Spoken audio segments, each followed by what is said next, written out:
He also built a small library so that the children of the village could study. People now look at him with respect.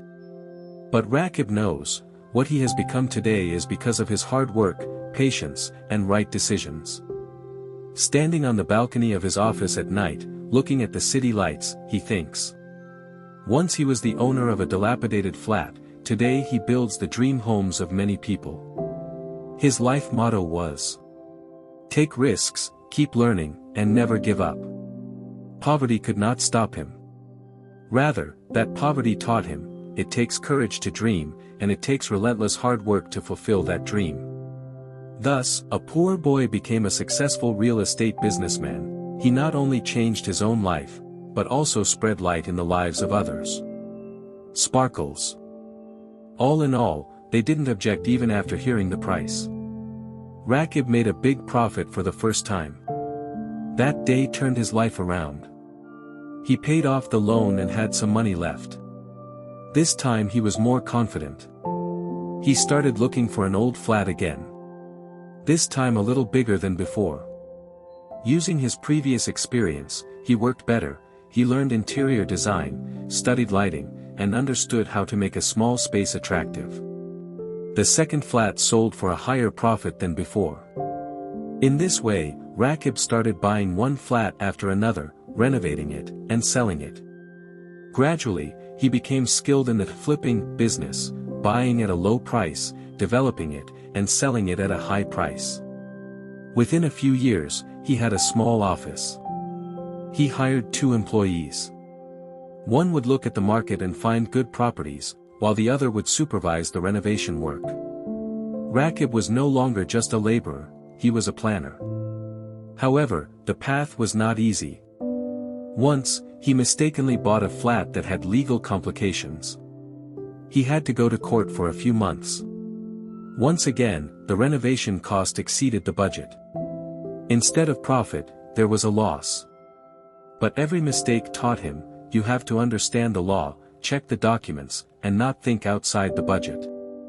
Within 5 years, Rakib became a well-known real estate businessman in the city.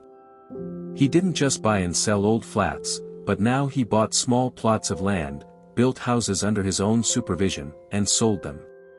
He named his company, Svapna Near Development. The boy who once carried bricks now sits with engineers and discusses designs. The boy who used to work with his hands to paint now chooses the shade of color for the beauty of the project. Most importantly, he didn't forget his roots. One day, he went back to his village. The old hut was still standing. His parents were old. Rakib built a pucca house there. He gave money to repair the village road. At the end of the day's work, other workers would rest, but Rakib would stand and watch, how the plans were laid, how the flooring was installed, how the paint job made the house look different. He decided, one day he would buy, decorate, and sell a house himself. Years of hard work allowed him to save some money.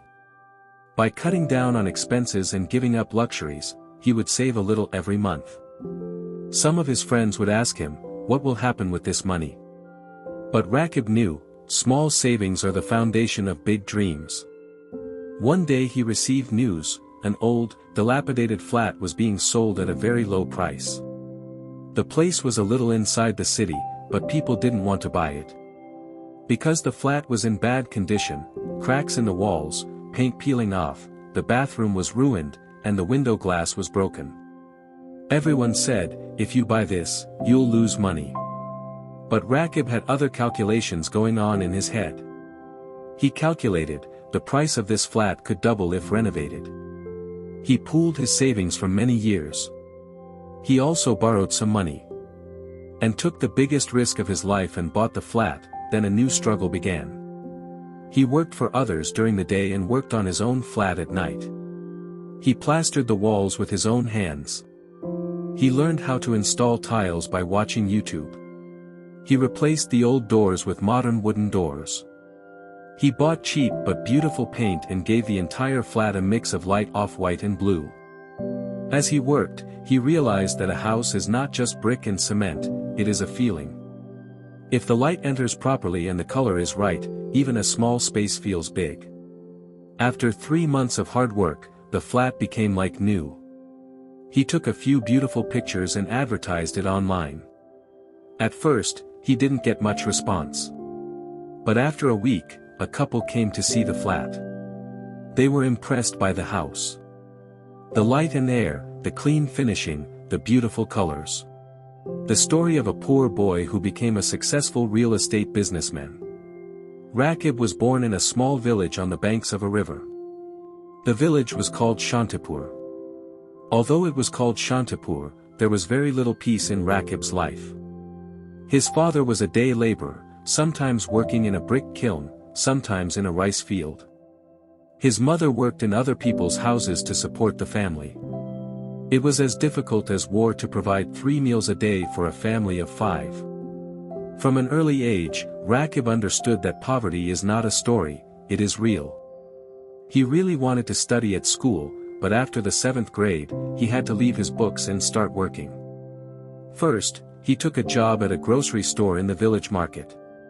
He worked from dawn to dusk, and at the end of the month he received a small amount of money. Most of that money was also given to his mother. However, Rakib had a different nature, he learned everything by heart. Sitting in the store, he would see how goods were bought, how to buy at a low price and sell at a high price, how to talk to customers. He understood that money comes through intelligence and patience. After a few days, he decided to move to the city. A big city like Dhaka was his dream place. Upon arriving in an unfamiliar city, he first got a job as a mason's assistant. The work was hard, lifting bricks, carrying sand, mixing cement. But Rakib was happy. Because he was watching how a huge building slowly rose on a piece of land.